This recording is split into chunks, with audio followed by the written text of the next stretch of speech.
Hello and welcome to Lydie's Book Club podcast, where English learners fall in love with reading.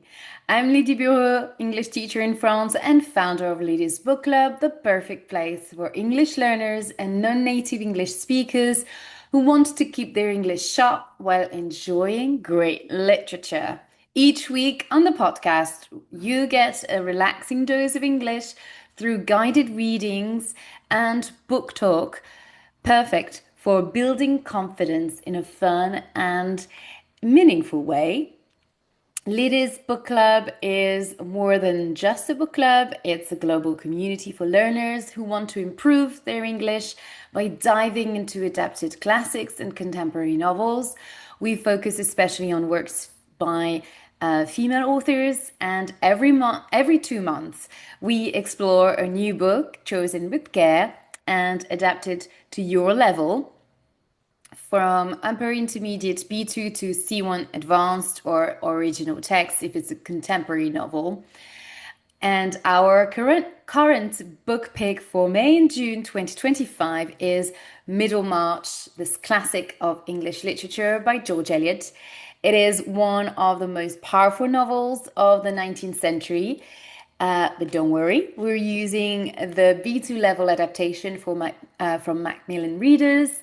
So it's fully accessible for learners and also native speakers who are not used to reading or find the 19th century English very hard to grasp. So this is the original book.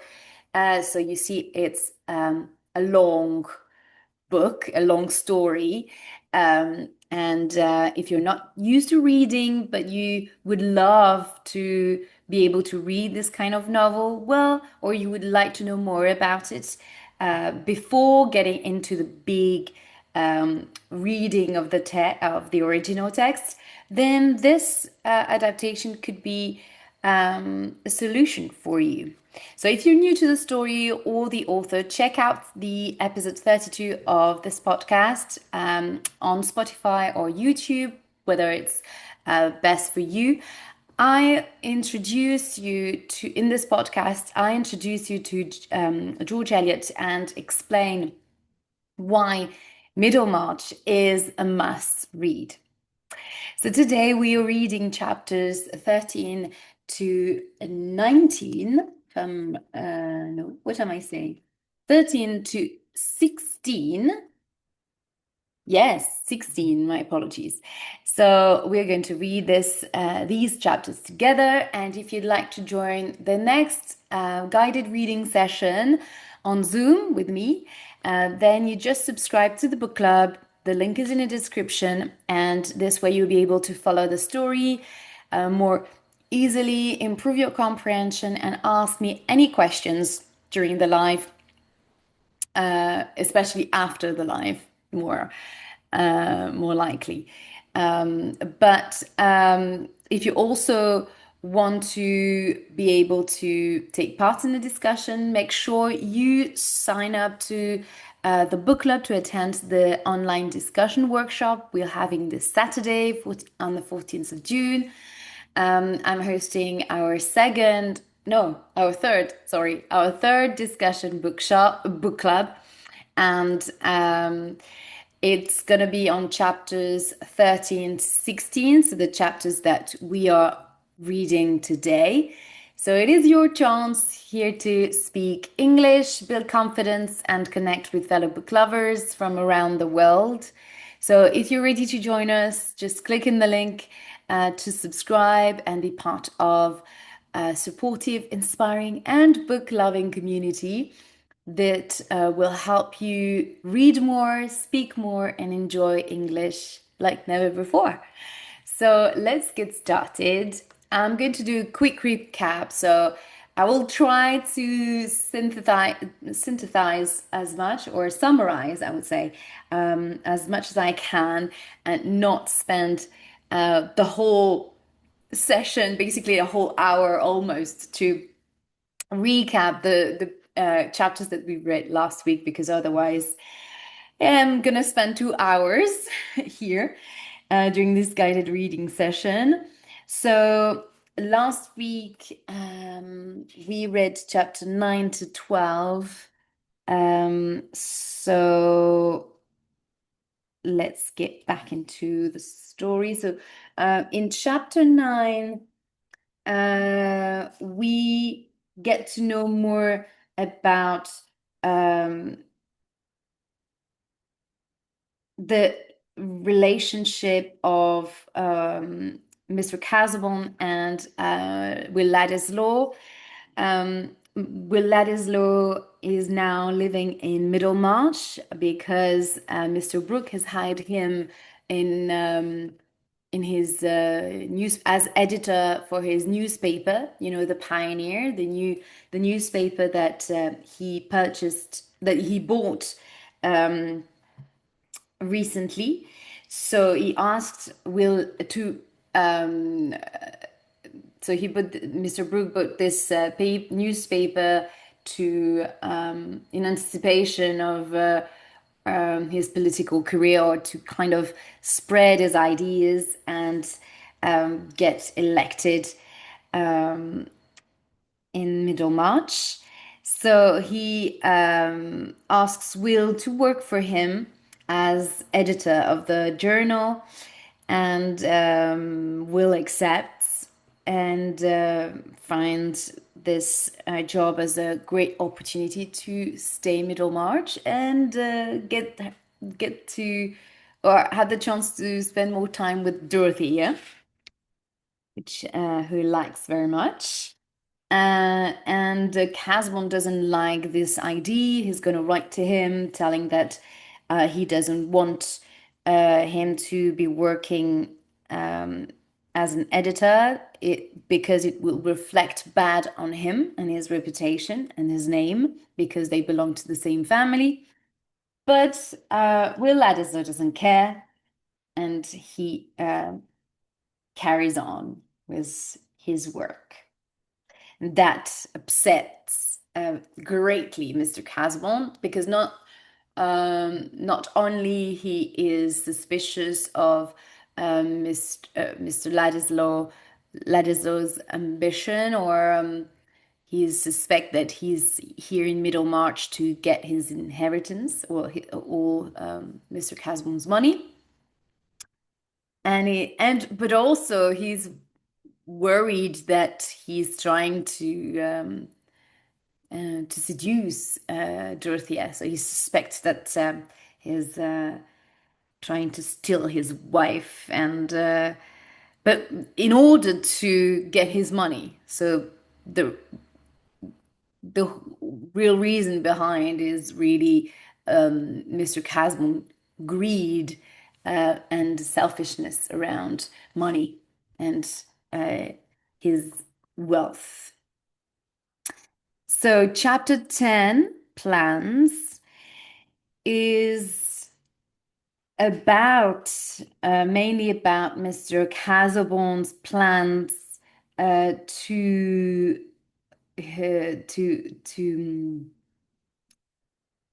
put it not put aside, but to exclude Will Ladislaw from inheriting any of his money and his estate. So he's preparing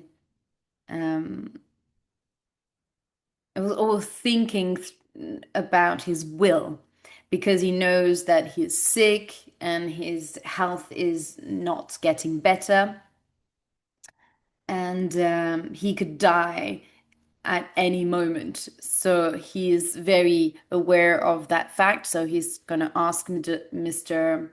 Lydgate, Dr. Lydgate, to tell him more about his health condition, his heart condition, and knowing that he could die at any moment, he's going to decide to take his arrangement or put his affairs in orders, let's say, before he dies. So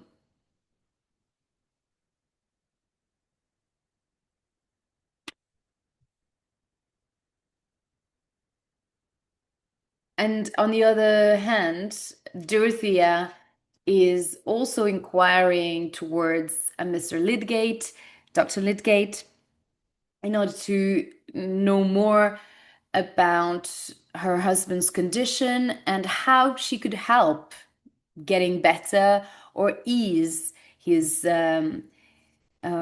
work, and how she could support him basically. So she's going to start working for him, with him, in his writing of his book, The Keys to All Mythologies. So they're going to start working together, and really work is going to make her working really hard as he does. And Dorothea um, does realizes quickly that as this is not really an enjoyable way to be with her husband, or the way her husband is working is not, it's too exhausting. He's so obsessed, and the long hours working with him makes um,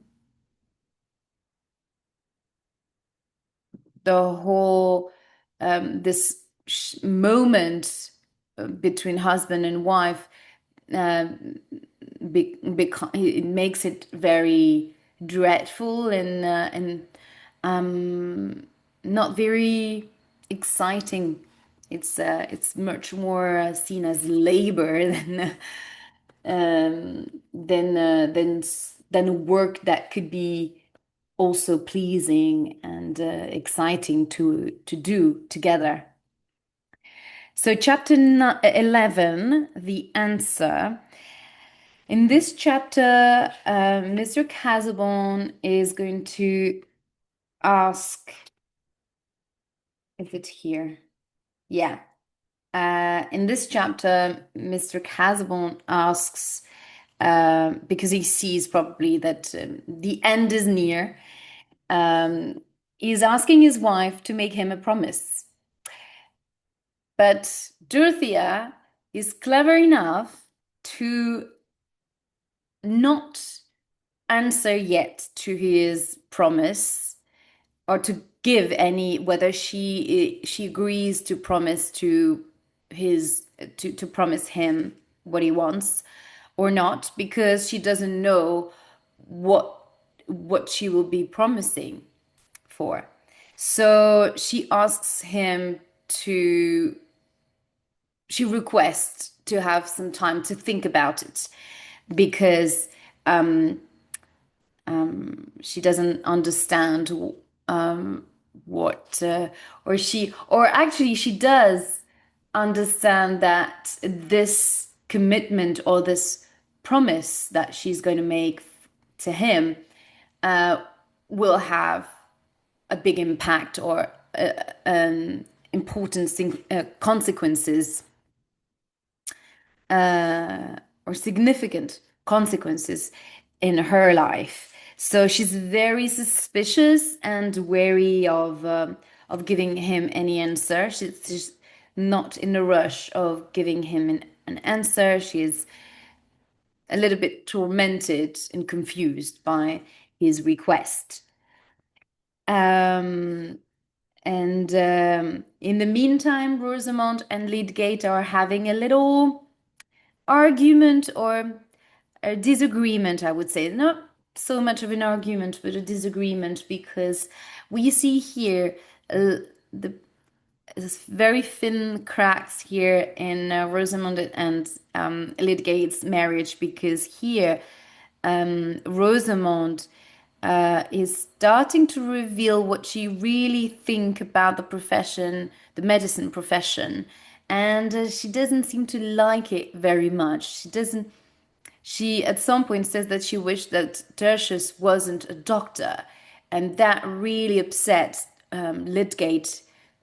Tertius Lydgate. That's Tertius is his first name, and that really upsets him, because medicine is his life. It is his. it is his purpose, and it it is as if um, she wished that she would didn't want to marry him. So he's very upset about this comment that Rosamond makes about his profession. So he put a stops the conversation right there, uh, and doesn't want to hear any other words. Doesn't want to hear her again saying such things, um, which is very clumsy of Rosamond, and very um, innocent in a way, and but also, yeah, because she doesn't realize how painful it is for Lydgate to hear that, and it's almost as if, yeah, she liked, and here is um, Rosamund reveals her true self in a way, because we see that she's more interested in Lydgate's physical appearance and um, his wealth connect, and the fact that his relations have wealth, like his uncle and cousin are very wealthy people, then then admiring him for his profession, or respecting him for or liking him for his ambition for the profession. So she's definitely not interested in medicine discoveries, or in his work, basically. So that, and Lydgate's work is central to his life and his mind. So here is the starting point of the um, the descent of their relationship, or the expectation, the beginning of the disillusion of them in their marriage. Um, so at the end of the chapter, well, as you might expect, Casamond dies before um, Dorothea is able um, to give her promise, to promise him that she will do whatever she wants him to do. And when she arrives to finally give him her answer, he's already dead. Now, chapter 12, the power beyond the grave, is a terrible one, because um,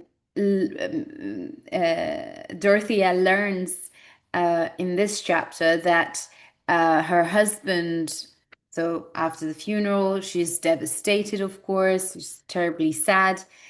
But at the same time, she learns that her husband, in his will, stipulated that sorry, that with a very strong voice, stipulated that she would lose all his money, all her inheritance from his estate, if she married Will Ladislaw.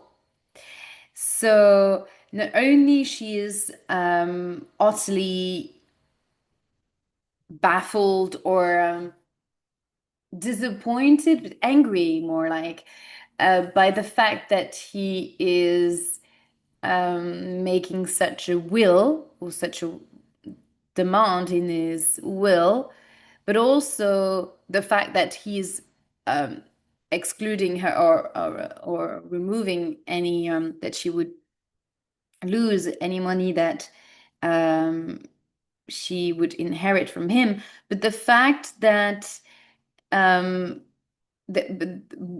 what worries her more is what people would think about uh, his assumption that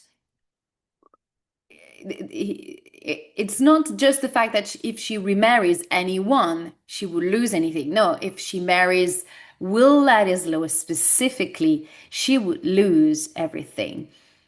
And more than losing the money, Dorothea is not a venal person. She's not interested in wealth. More than the money, it is the reputation, her reputation in relation to the assumption that Mr. Casamon is making here, that she, it means that perhaps he believes that they had an affair, or he wants people to believe that they had an affair while they were married, while he was still alive. So um, whether it's um, the money or the reputation, well, Dorothea is very um, angry and disappointed in her perception of Mr. Casbon, who she esteemed very highly up until the end, because in the end she was ready to make him this promise.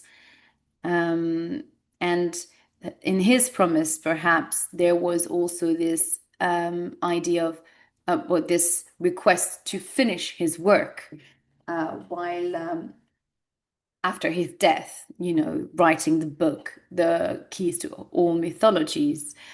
Um, and well, in the end, knowing what contained the will and everything that he stipulated in his will in regards to her and Will Ladislaw, she decided that she will not continue his work and uh, do and continue her life and yeah and not pursue his work.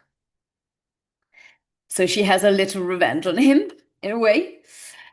This is where you see how Dorothy has grown from the day she married Mr. Caswon and was so enthusiastic in helping him with his work. And in the space of a year and a half, it's maybe 18 months of marriage. She has grown so much, and she doesn't want to be taken for a fool, or now she has maybe a more um, lucid way of seeing her husband or life and women's position um, in society, or what she is more interested in what she wants to do for the people, for the poor people in the Middlemarch, and she's not interested in remarrying as well. In the meantime, Mr. Brooke is campaigning for Parliament, or to be elected for Parliament, but it falls out. Is not very likable. He's not doing what he should do for his tenant, and that Mr. Brooke is smart enough to realize that this is a lost cause, and he decides to um, stop his campaign and sell the newspaper. And in the meantime, Will, looking at his campaign and the way Mr. Brooke behaved, is actually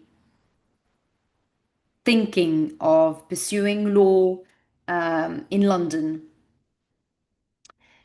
and looking at Dorothea's the distant way of behaving towards him, but also the fact that the people around her basically So Sir James and Mr. Brooke agreed to kind of shield, knowing about the will, about Casaubon's will, they kind of shield Dorothea from Will Ladislaw and forbidden Will as well to see her, or kind of making arranging things so that he would not be able to see her, that all these obstacles will that Will is facing towards his access to Dorothea makes the whole situation quite difficult. So he decides to see her and tell her that he's leaving Middlemarch. And we stop there. Yes, chapter 12. Um, this is more or less where we stopped. Um,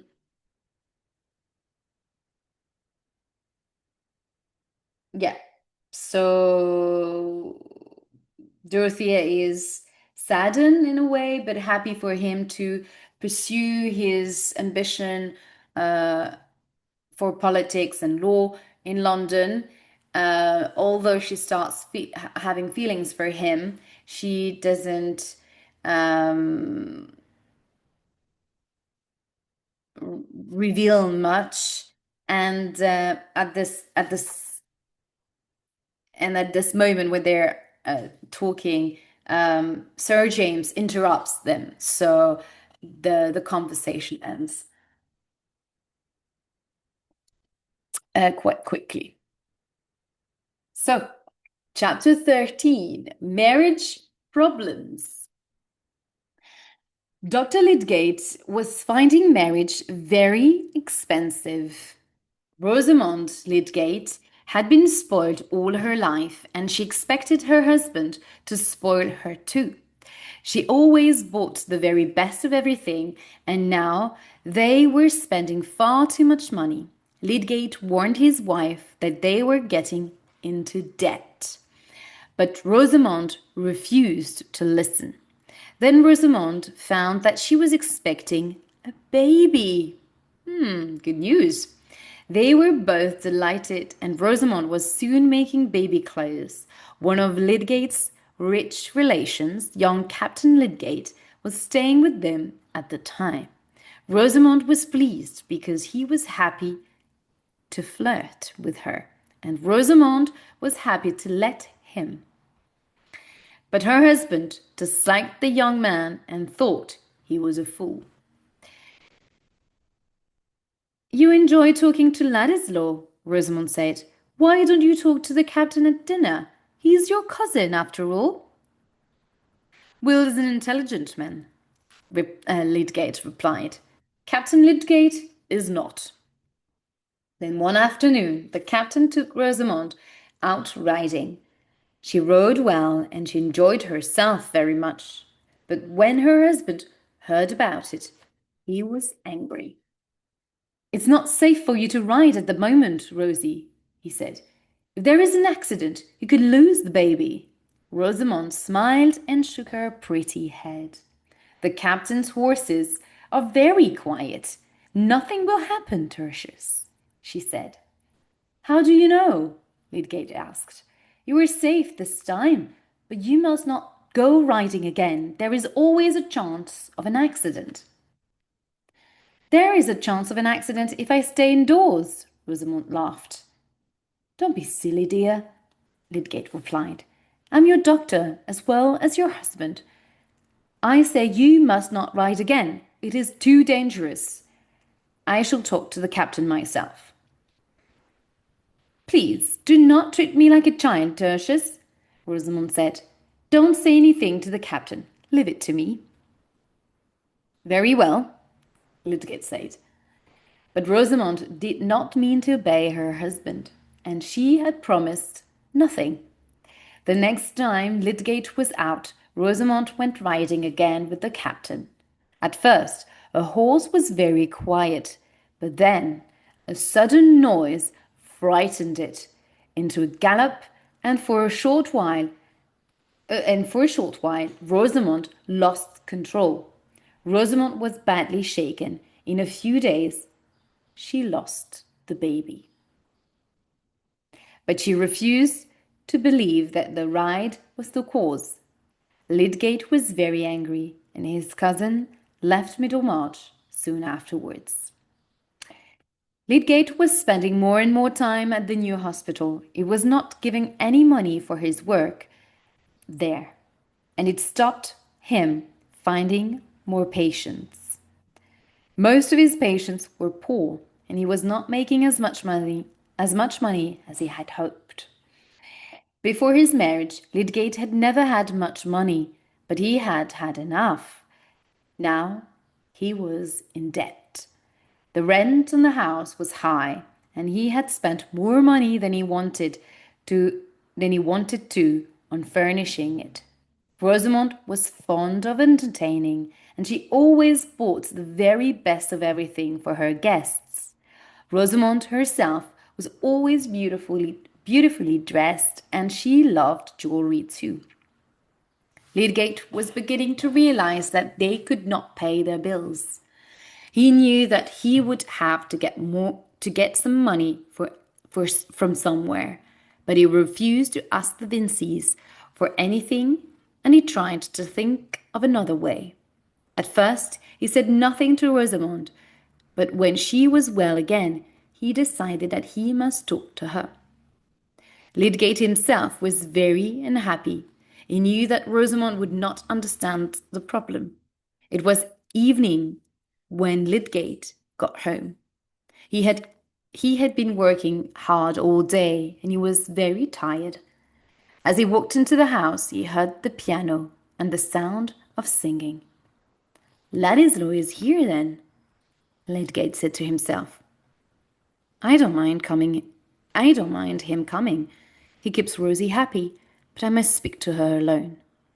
Lydgate walked into the room and sat down. His face was pale, and he did not smile at his wife as he usually did. Rosamond saw at once that her husband was in a bad mood. How are you, Lydgate? That's Will, sorry. How are you, Lydgate? Will said cheerfully. Lydgate nodded, but he did not reply. You're very late, Tertius, Rosamond said. Have you dined? I have, but I would like some tea, Lydgate said in an angry voice. Will could see that Lydgate was upset. It is time for me to go, he said, picking up his hat. Please stay, Rosamond said with a smile. Tertius is in a bad mood about something, and he won't speak to me all evening. Yes, I will. I have something very important to discuss with you, Lydgate said to his wife. Then I must go. Goodbye, Will said quite quickly, and he left the room. A servant brought in the tea things and put them on a table. Rosamond sat down and began to pour out the tea. Lydgate looked at her sadly. He was remembering Dorothea's words that she had lived only to help her husband. Would Rosie say the same about me? I don't think so. The young doctor thought sadly. Here is your tea, Tertius, Rosamond said. Then she walked back across the room without looking at him. They sat in silence until the servants had taken away the tea things and brought in the candles. Dear Rosie, come here and sit near me, Lydgate said quietly. Rosamond obeyed. To her husband she was beautiful as ever. He held her hand in his and said, I have to tell you something that will upset you, Rosie. But we are husband and wife, and we must share everything, good or bad. I expect you have realized that I am short of money. Rosamond said nothing, but she turned her head away and looked at a picture at the other end of the room. I spent a lot of money before we were married, and I have been spending money ever since, Lydgate went on. We owe the furniture warehouse £380. We must think about this problem together, Rosie, and you must help me. What can I do, Tertius? Rosamond asked in surprise. Lydgate sighed. He knew that Rosamond would not understand. The manufacturer wants security. The manufacturer wants security for our debt, Lydgate said. The men are coming tomorrow to make an inventory, to work out the price of everything we have. Haven't you asked Papa for money? Rosamond asked. No. Then I will ask him, Rosamond said, standing up and walking away from her husband. No, Rosie, it is too late to do that. The men are coming tomorrow. They will make a list, as I told you. Nothing else will happen. We will find the money to pay for everything somehow, but I don't want your father to know about it. Then Rosamond's beautiful eyes filled with tears, and she began to cry. Please, Rosie, dear, it is all my fault, I know. We have spent too much money.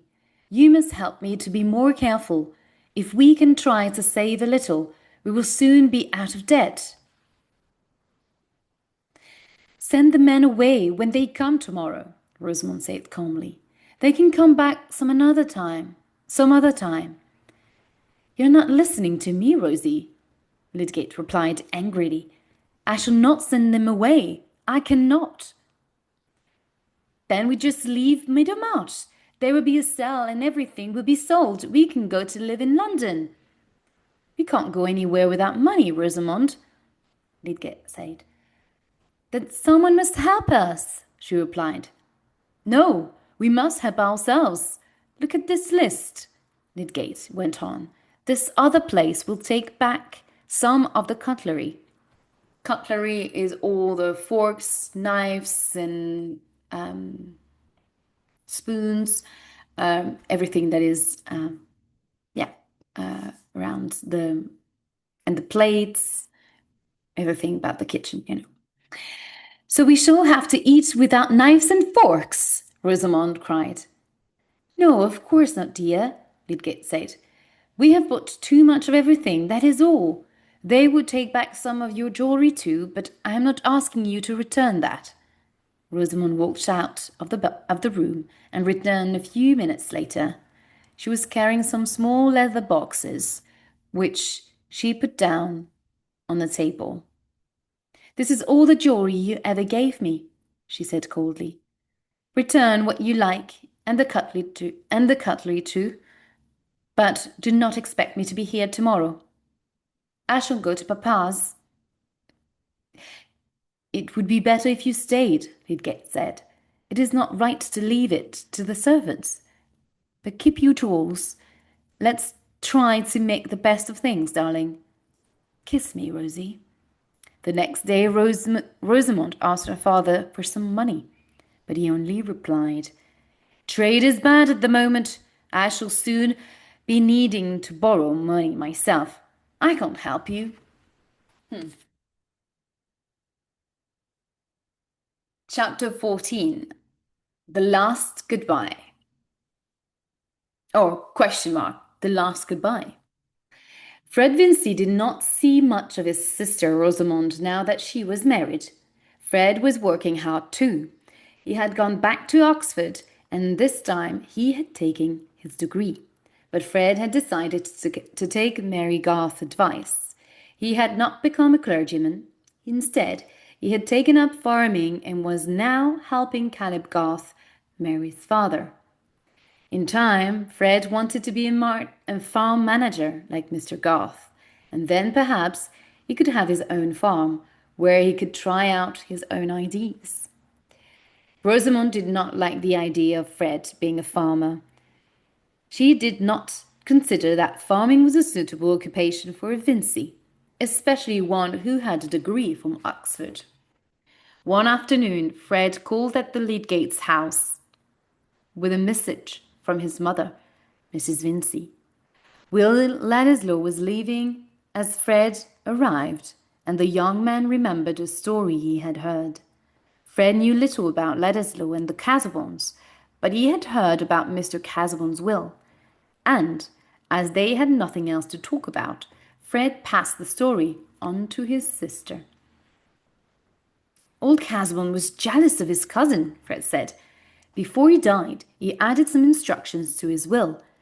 What do you think they were, Rosie? Rosamond was interested in anything to do with Will Ladislaw. I have no idea, Rosamond replied. Tell me, Fred, quickly. Well, Casaubon left all his money to Mrs. Casaubon, of course, but if she marries Will Ladislaw, she'll get nothing, Fred said with a laugh. Rosamond was very surprised, and she repeated what Fred had told her to her husband that same evening. I have something very interesting to tell you, Tertius, she said. It is about Will and Mrs. Casaubon, and is such a romantic story. Lydgate listened to Rosamond in silence. He had already heard the story, but he had thought it was too serious to gossip about. Ladislaw was the doctor's friend, and now Lydgate had a great respect for Dorothea too. Lydgate was sure that Will and Dorothea were deeply in love. They would explain why Will had still not left Middlemarch. Lydgate felt sorry for them both. Take care that you do not mention this to Ladislaw, Rosie, Lydgate said. It would not be fair. All this gossip would upset him very much. Rosamond turned her head and smiled, but she said nothing. She knew that Will admired her beauty and enjoyed her company, but she knew that he admired Dorothea Casaubon too. Some people think that Mrs. Casaubon is beautiful, although she dresses so plainly, Rosamond said to herself. Plainly means very somber or very simply. Yeah, she doesn't dress with the finest material, the finest fabric. Yeah, she wears very simple gowns and usually dark and or white. Well, yeah, very, very simple.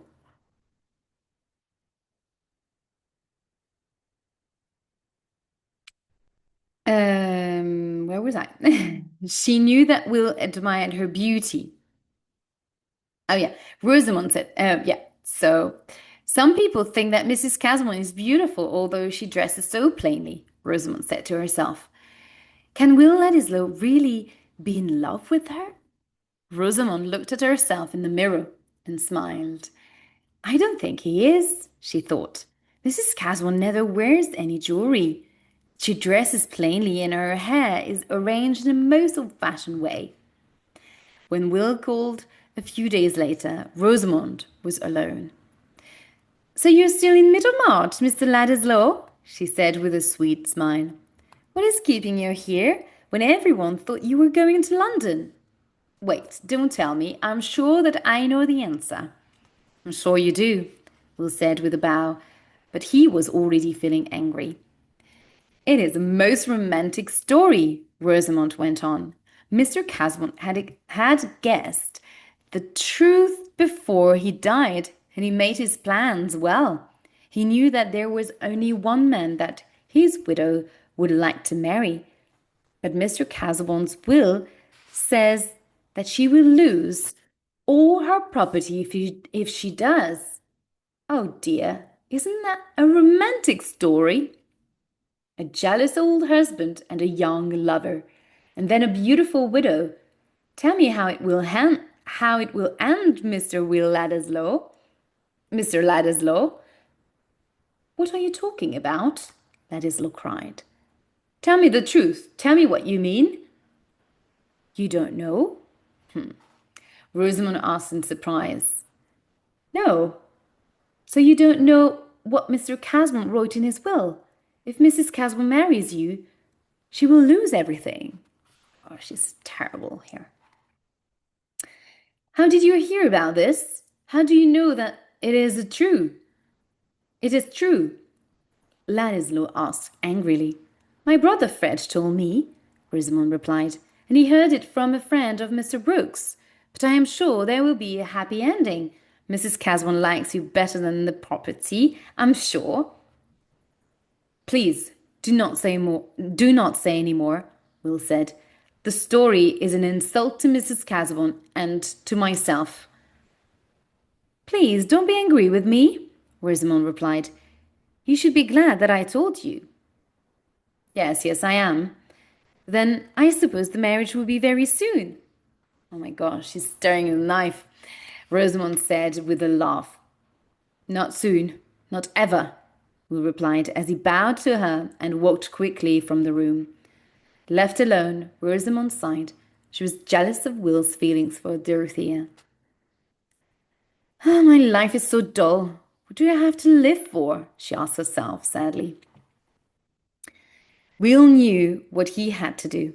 He had to speak to Dorothea one more time and then leave Middlemarch forever. Will wrote to Dorothea and told her that he had not left Middlemarch, but that he would be doing so very soon. He asked her permission to call at Lowick Manor for the last time. He's back. 2 months had passed since Will's last words to Dorothea, but Casaubon's will had changed things. Will did not know that Dorothea had money of her own. He thought that if they married, Dorothea would have no money at all. Will could not allow that to happen. But when Will's letter reached Lowick Manor, Dorothea was not there. Her uncle, Mr. Brooke, was coming home from his journey to the north. As soon as Dorothea had heard the news of her uncle's return, she had driven to Freshitt Hall to tell her sister and Sir James. Sir James knew that Will had not left Middlemarch, and he had decided to speak to Dorothea about him. Sir James wanted to be sure that Dorothea would not see that young man again. So Sir James is also very jealous, very protective, but almost jealous that Dorothea could have feelings for Will Ladislaw, and definitely that he knows that Will Ladislaw has feelings for Dorothea, so he wants to put him to push him away as much as possible. I'm glad that your uncle has given up politics, Sir James said when he and Dorothea were alone. But Ladislaw hasn't given up his friends in Middlemarch. People are beginning to talk about him and Dr. Lydgate's wife. Ladislaw is always at their house singing and flirting with her. She's very beautiful, you know. I do not like gossip, Dorothea said angrily. I would not listen to stories about Mr. Ladislaw. He's an honourable man who has had a difficult life. The people of Middlemarch do not understand him because he is so different from them. Dorothea's face was very red, and Sir James could see that her eyes were full of tears. I'm going to Tipton now, she said. The servants have to get the house ready for my uncle's return. Sir James walked back with Dorothea to her carriage and bowed as it drove away. The countryside looked beautiful, but tears ran down Dorothea's face and she could see nothing. The people of Middlemarch are mean and hateful, she whispered to herself. The gossip is not true. It is not true. Then Dorothea remembered the time when she had seen Mrs. Lydgate and Will together. But they were only singing, Dorothea said to herself. He would never do anything wrong. Believe that he is good, and I trust him. I must trust him, she repeated. By now she was outside Tipton Grange. Dorothea wiped away her tears, and stepped out of the carriage. I shall be here about half an hour, she told the driver. She walked into the house and took off her bonnet and gloves. When she saw the housekeeper, Dorothea said, I have some instructions from my uncle, Mrs. Kell.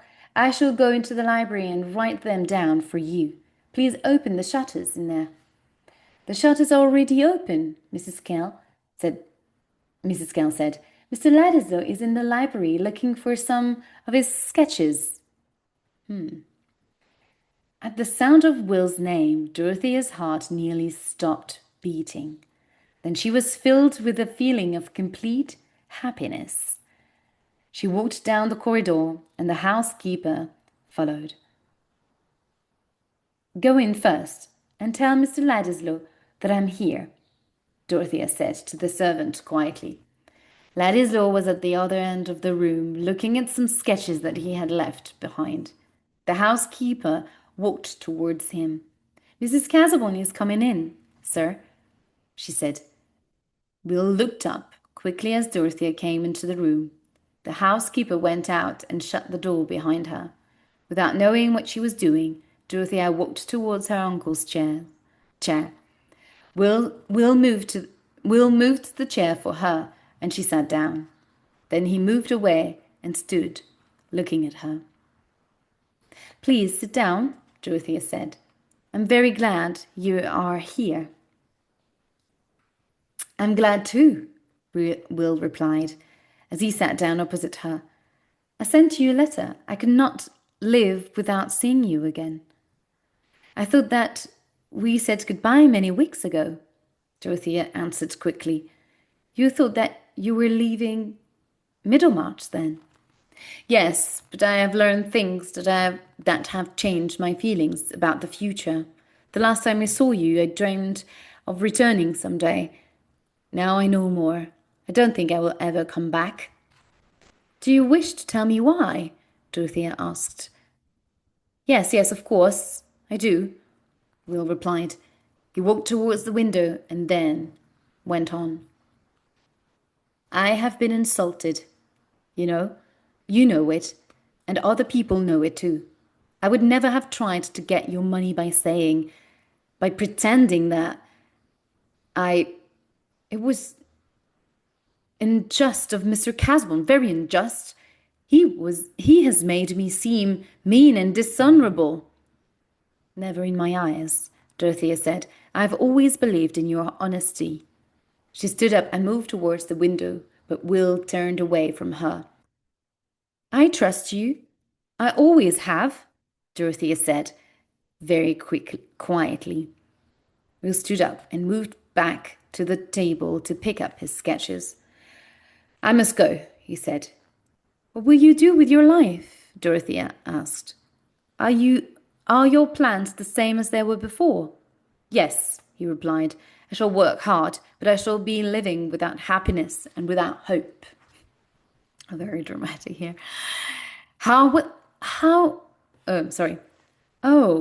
what sad words, Dorothea cried. Surely you are speaking too strongly. We both do that when we are unhappy, I think. I am not speaking too strongly now, Will said. I have seen the best, and I have lost it. That only happens to a man once in his life, and it has happened to me too soon.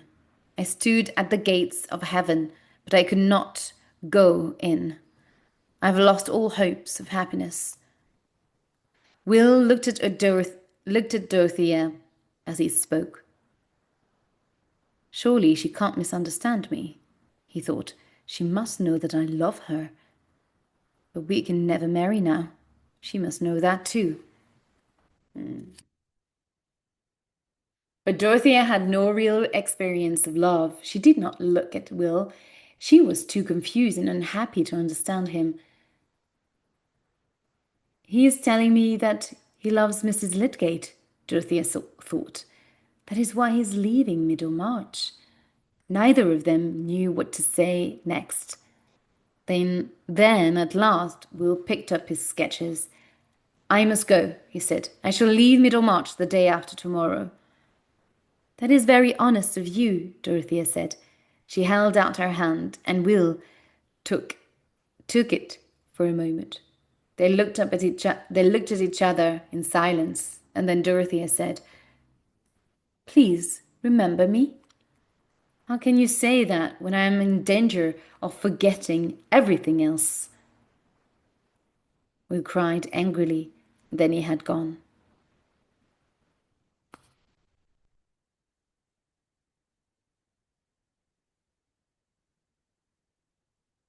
At that moment, Dorothy understood the truth for the first time. Will loved her. She was truly loved for the first time in her life.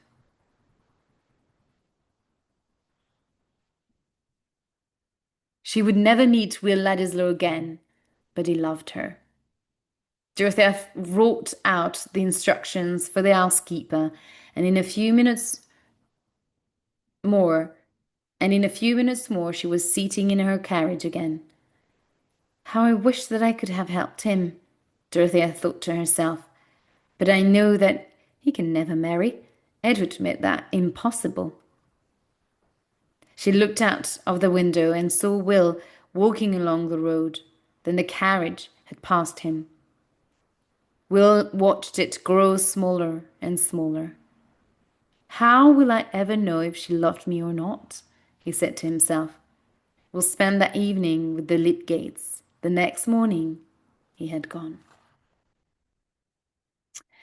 Chapter 15. Money Matters. Mr. Joshua Rigg Featherstone had inherited Stone Court from his father. But he did not enjoy living there. He soon decided to sell the house and the land around it and return to London. So remember, Joshua Rigg is this illegitimate child that Mr. Featherstone recognized in his will, and he came out of the blue, out of nowhere.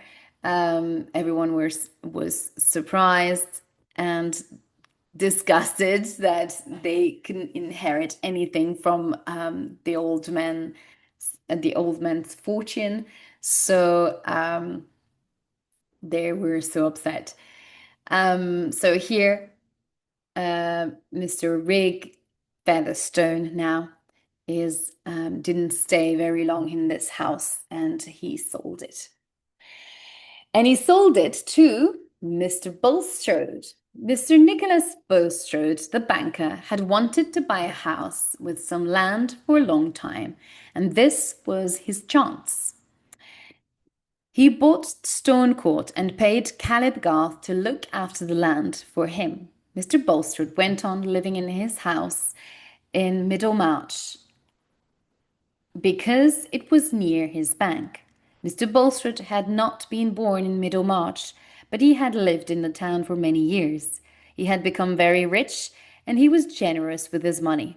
He had started to work with Dr. Lydgate on the plans for the new hospital in the town, and the young man was glad of the banker's help.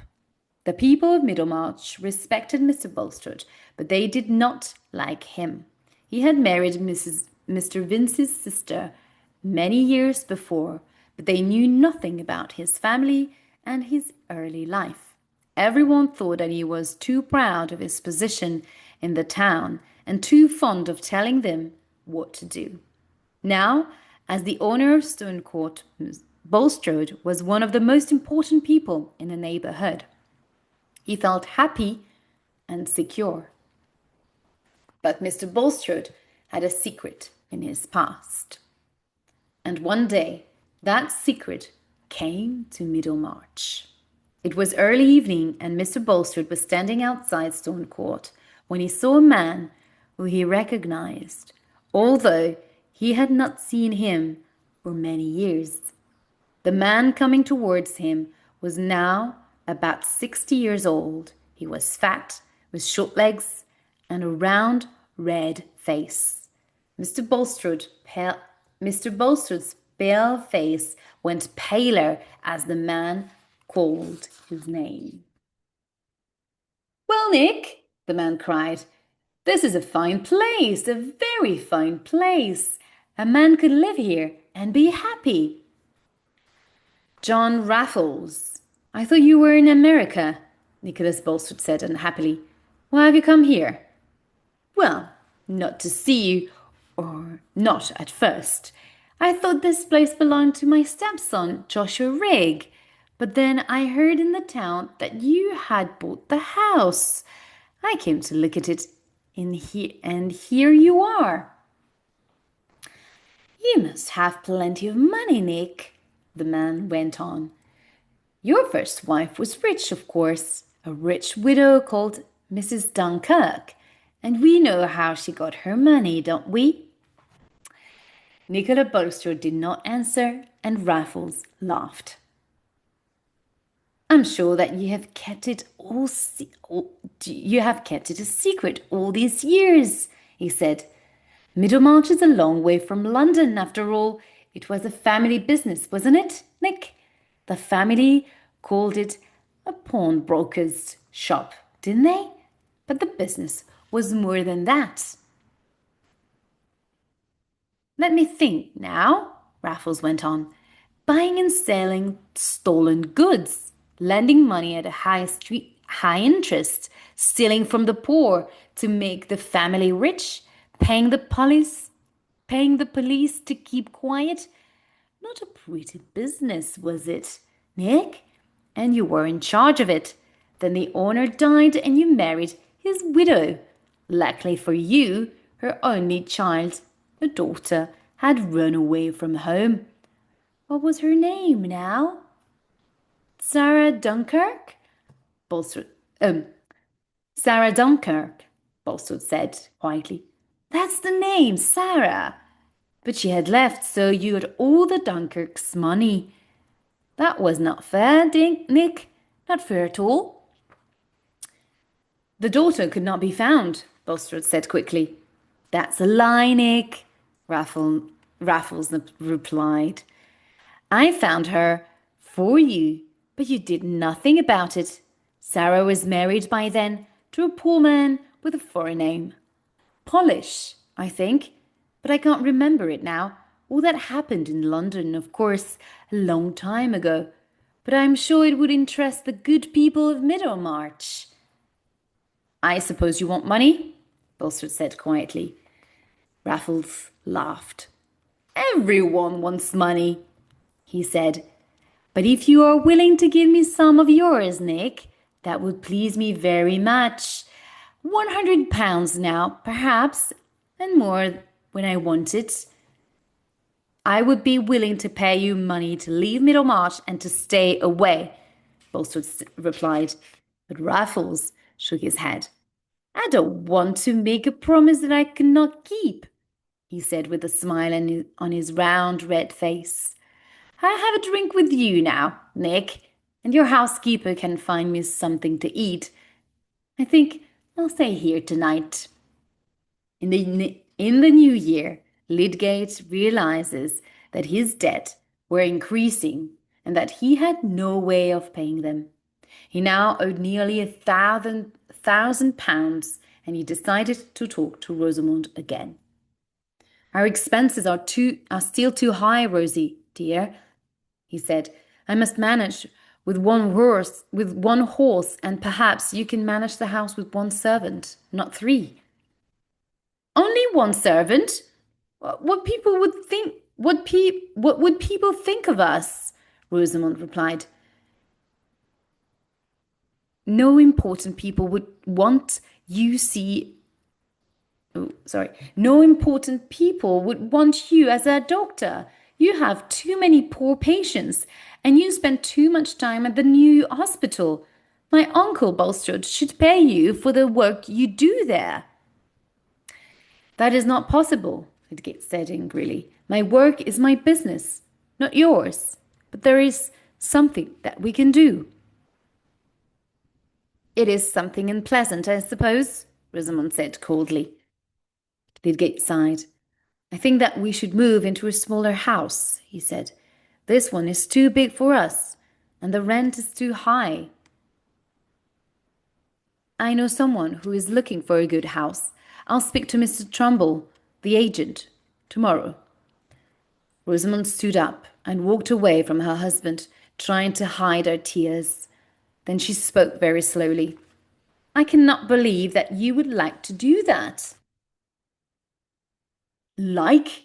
Of course I don't like it, Lydgate cried angrily. But it is the only thing I can do. We could have a sale and leave Middlemarch for good, Rosamond said. Then I would have to start all over again, Lydgate replied. Well then, that would be your own fault, Tertius, Rosamond said. You should have been more polite to your family. Then you could ask them for help now. Never, Lydgate replied. We must move. There is no other way. Rosamond left the room without answering him, but she had made up her mind. She would find another way. They would never move into a smaller house. Rosamond was very calm at breakfast the next morning. Have you spoken to the agent about the house yet, Tertius? She asked. No, but I shall call on him this morning, Lydgate said. He kissed his wife as he left the room, glad that she now agreed with the plan.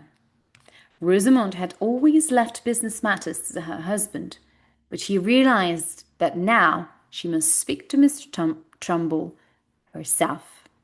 Later that day, she went to the agent's office. Mr. Trumbull bowed politely and Rosamond sat down. Has my husband spoken to you about our house? She asked, with a smile. Yes, ma'am. Yes, he did, Mr. Trumbull replied. Dr. Lydgate spoke to me this morning. He said that he wanted everything done as quickly as possible, and of course I shall do what I can. There has been a mistake. We shall not be moving, Rosamond said. Please do nothing more about it. Forget everything that Dr. Lydgate said. Do you understand? Of course, Mrs. Lydgate, Mr. Trumbull replied. That evening, Lydgate noticed that Rosamond seemed much happier. She did not mention the house at first, but later on she said, Tell me, Tertius, how much money do you need altogether so that we can stay in this house? I mean, we cannot stay here. I've already told you that, Rosie, Lydgate said. You must know how much, she repeated quietly.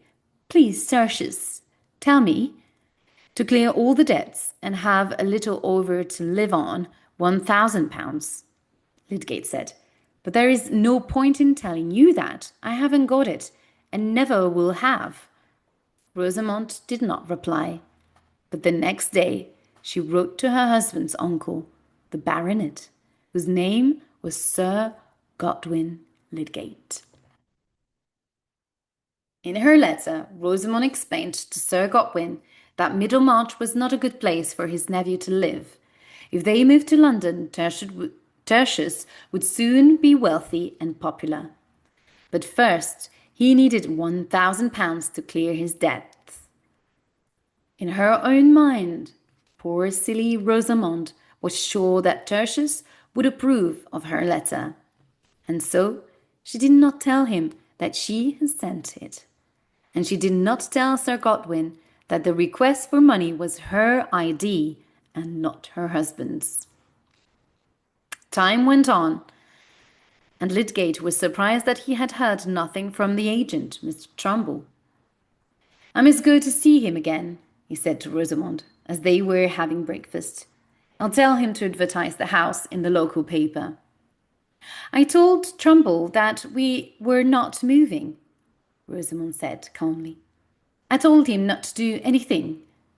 Lydgate stared at his wife in amazement. When? Why did you do that? He asked in surprise. The same day that you went to see him, Rosamond replied. I knew that it would be a mistake to move. I did not want to, she added with a smile. Can't I make you understand my situation at all? Lydgate asked angrily. Don't you ever listen when I speak to you? I have a right to speak to, replied coldly. But only to me, not to other people, Lydgate told her. You did not speak to me like this before I married you, Rosamond said. Everyone told me that you were doing so well. I did not know that you had all these problems. The problems came after the marriage, Lydgate replied. You must be able to see that. Rosamond did not reply at once. Then, after some time, she said, Don't forget that we are dining at Papa's tonight, Tertius. I hope you will be in a better mood by then. 2 weeks went by, and there were more bills to pay. Lydgate was in despair. I shall have to ask my uncle to help me, he thought at last. It is no good sending a letter. I shall have to try. It's him still talking. It is no good sending a letter. I shall have to travel north and see him myself. Then, a few days later, after Lydgate had gone out, a letter came from Sir Godwin. Rosamond was delighted. The letter was addressed to her husband, but that did not worry her. That means it is good news, Rosamond said to herself. Of course, he is sending the money to Tertius, not me. When Lydgate arrived home, Rosamond ran up to him with the letter in her hand. There is a letter for you, Tertius, she cried. Do open it, quickly. It is from my uncle Godwin, Lydgate said in surprise.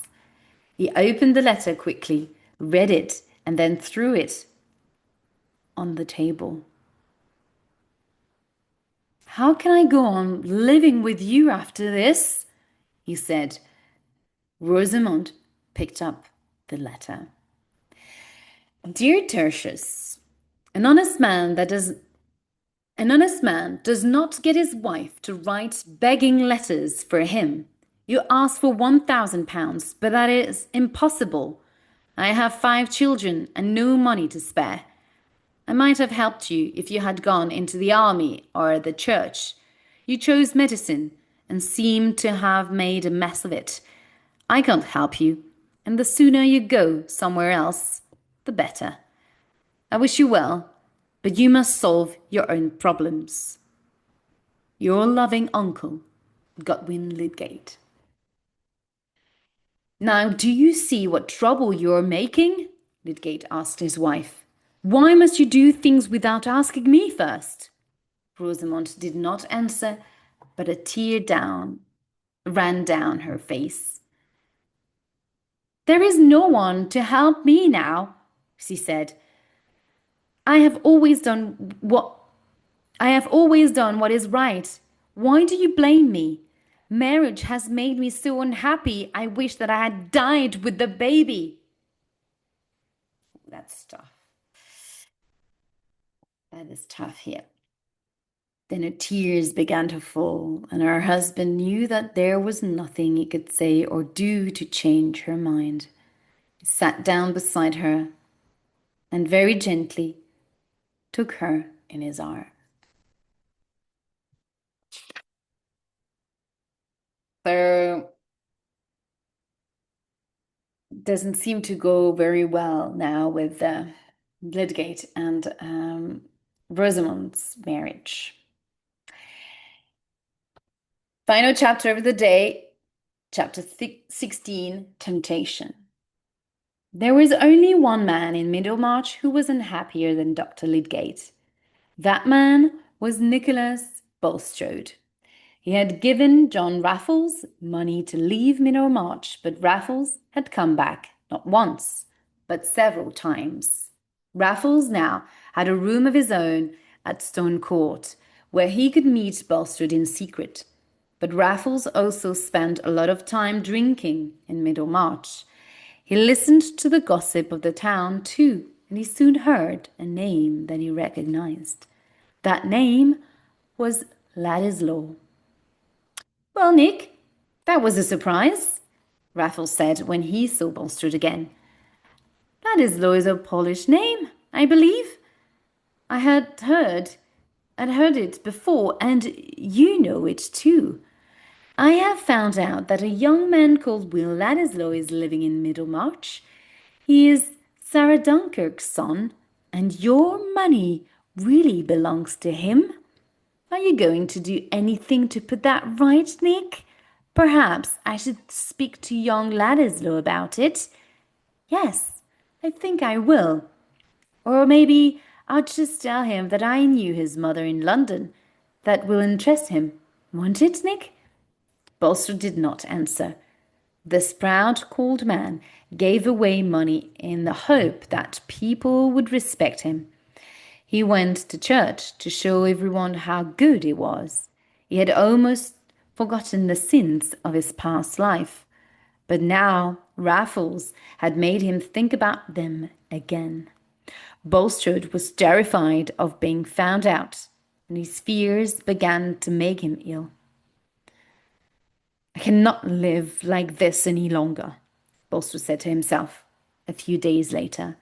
I shall have to leave Middlemarch. I have been here for nearly 30 years, and the people here respect me.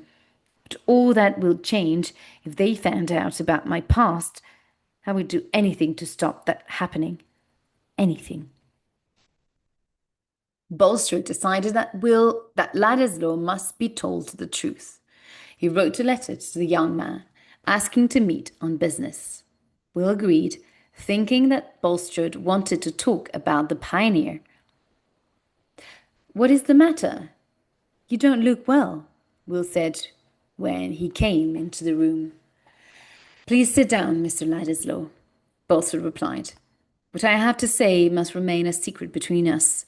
It is something that concerns us both. It is a family matter, Mr. Ladislaw. Will said nothing. I believe that your mother's name was Sarah Dunkirk, and that she left her family to become an actress, Mr. Bulstrode said. His voice was shaking. His... Yes, that is true, Will replied. Did she ever mention her mother to you? Bulstrode asked. She loved her and pitied her, Will said quickly. Bulstrode sighed.